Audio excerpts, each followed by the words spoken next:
Salut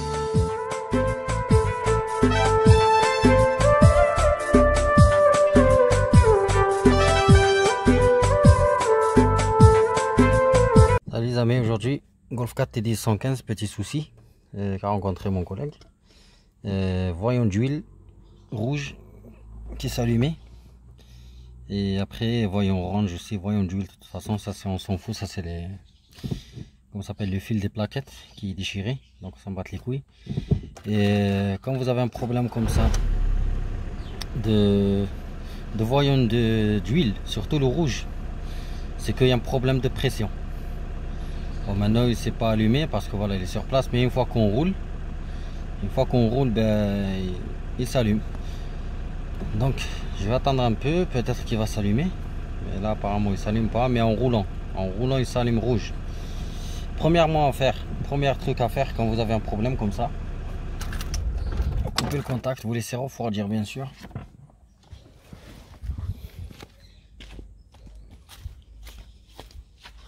Premier truc à faire, on vérifie le niveau de l'huile. Voilà, le niveau d'huile. Premier truc à faire quand vous avez un souci comme ça. Bon, je viens de vérifier le niveau, il est bon. Donc ça c'est le premier truc à faire, on vérifie le niveau d'huile. Froid bien sûr. Deuxième truc à faire, si vous avez un diagnostic, on va faire un diagnostic.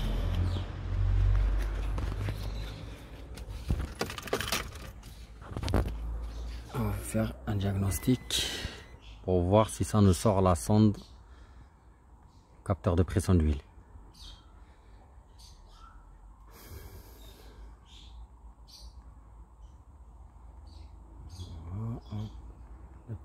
Voilà. Donc on va attendre qu'il fait le diag. Donc comme j'ai dit, si vous avez un problème de voyant d'huile qui s'allume, premier truc à faire c'est le niveau d'huile.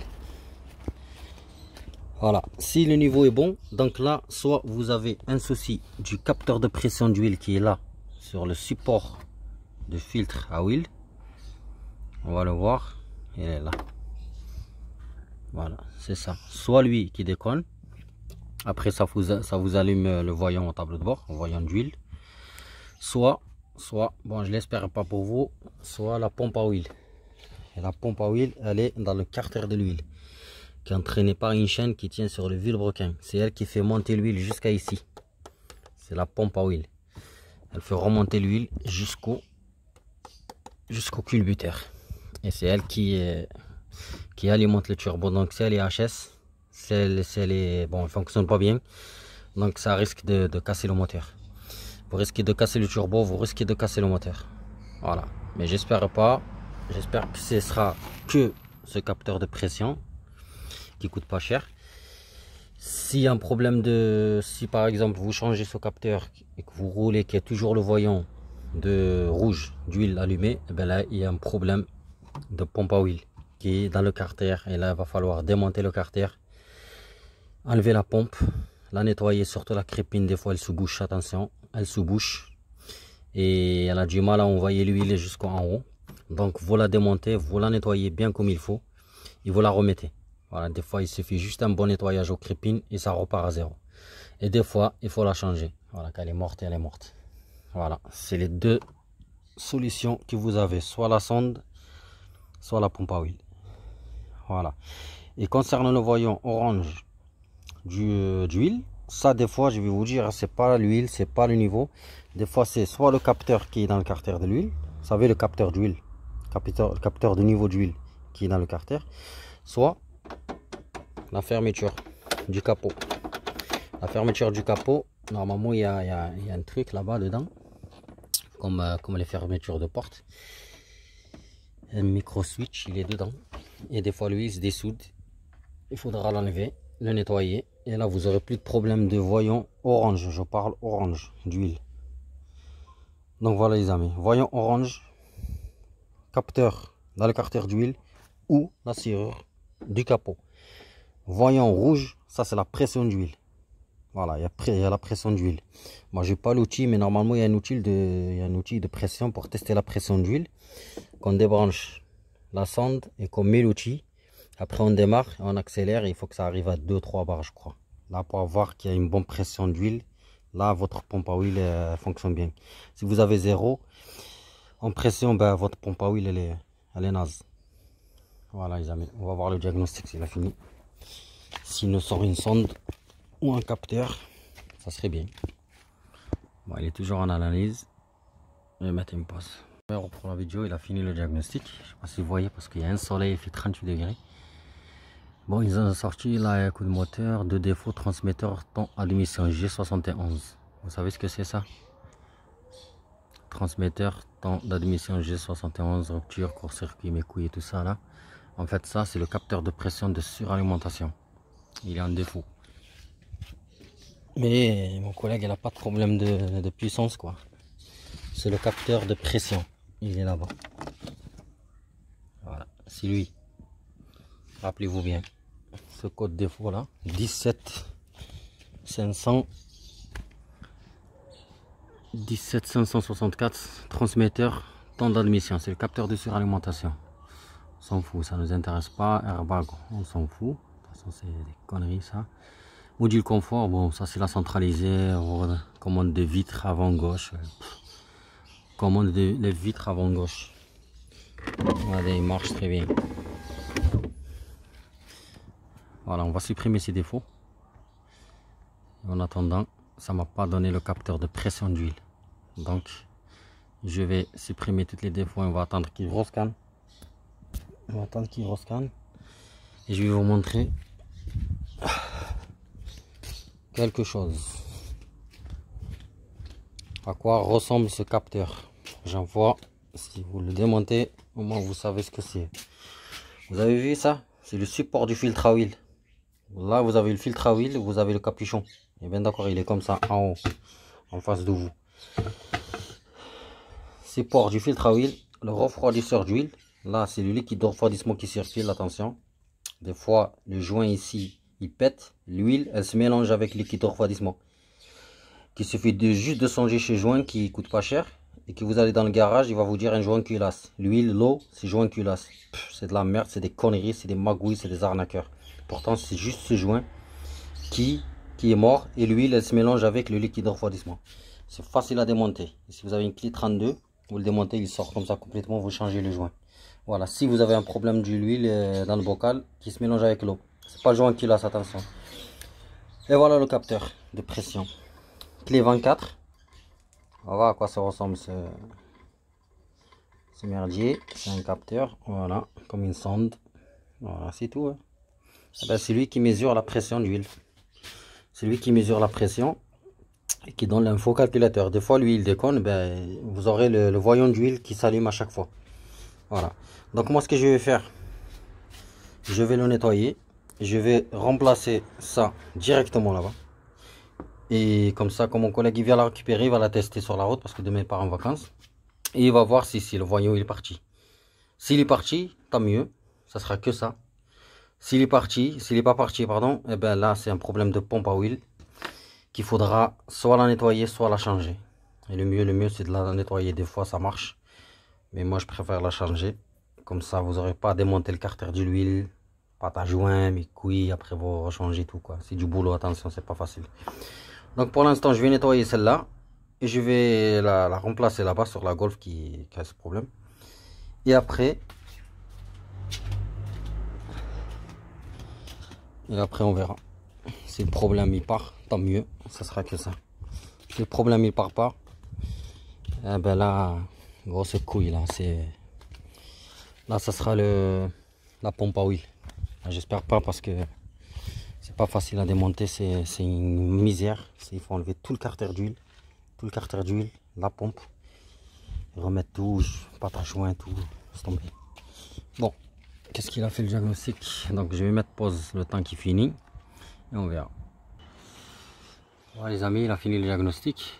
Il n'y a pas grand chose, il a supprimé tous les défauts, à part l'airbag. Il n'y a plus rien, même le capteur de pression il est parti. Là on va fermer ça. Le diagnostic, il n'y a plus rien à faire avec. Tac. On va enlever le contact, je vais vous montrer comment on change ce capteur de pression de merde. Attention, premier truc, enlever la jauge. Deuxième truc, vous serez obligé d'enlever ça parce que vous n'aurez pas de la place, parce que il vous faut une clé comme ça ou une clé de 24. Et comme vous voyez ici, c'est impossible.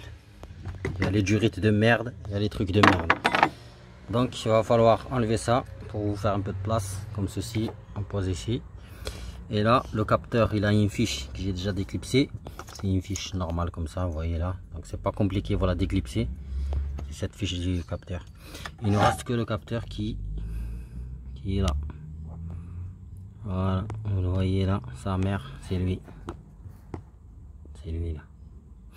Donc avec la clé, on va essayer de l'atteindre par là. C'est que les 24 ou 25 ça passe. Donc vous avez vu, quand on démonte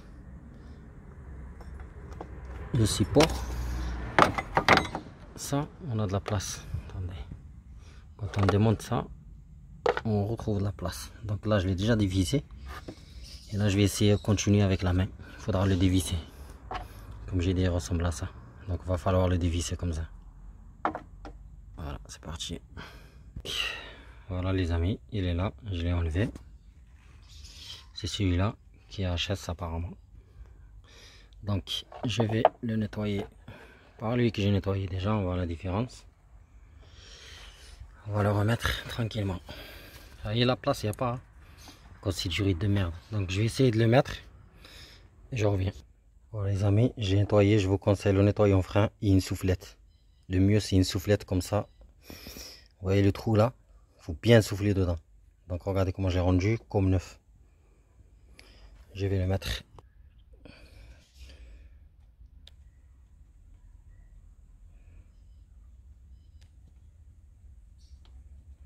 On visse tranquille. Avec la main gauche c'est mieux, je vous le dis. Donc on visse jusqu'au bout.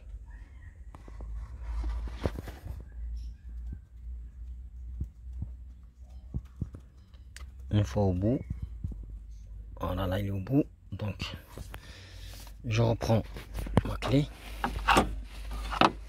24 bien sûr. Et là un coup, juste un coup, pas trop serré. Parce que la lu. Voyez la durite de clim qui gêne. C'est pour ça que je vous dis c'est vraiment la merde quoi. Voilà. Elle est trop longue donc je vais essayer avec la clé à molette. Si j'arrive comme ça. Voilà, là je suis arrivé là. Vous avez vu? Donc on serre. On reprend. Ok, misère. Donc on serre un coup. Voilà. Là je reprends de ce côté. Voilà. Et là. Voilà. Là il est serré. Vous avez vu les amis, il est serré. Donc je reprends ma fiche qui est là. Il va falloir la passer en dessous proprement. Comme ceci. Et la fixer. C'est parti. Je vais la mettre, mais j'ai besoin de deux mains comme d'hab. Donc j'ai mis la fiche mes amis. Il faudra bien vérifier qu'elle est bien enfoncée, bien clipsée. La fiche est mise. On va reprendre notre zip. Et vous le mettez, attention. Ce repère là, il faut qu'il soit comme ça. Pas comme ça, attention, parce qu'il y a des gens, ils sont tellement cons qu'ils te font n'importe quoi. Pas comme ça. Donc comme ceci. On l'enfonce. Voilà, jusqu'au clips. Et on remet notre jauge. Pareil, ici vous avez un téton. Il faut qu'il soit avec le téton, comme ceci. J'en ai déjà vu des Golf 4 où ils étaient comme ça. Donc comme ceci. C'est bon les amis, votre capteur de pression est remplacé. Et j'espère que ça va régler son problème. Le diagnostic, il n'a rien trouvé. La sonde est remplacée. Donc bon, de toute façon on va la jeter. Donc il manque que la tester quoi. La tester sur la route. Demain il part en vacances à la mer. Et voilà, il me tient au courant. Mais normalement ça doit régler le problème. Sans passer par les gros travaux là de pompe à huile. Voilà les amis, à bientôt.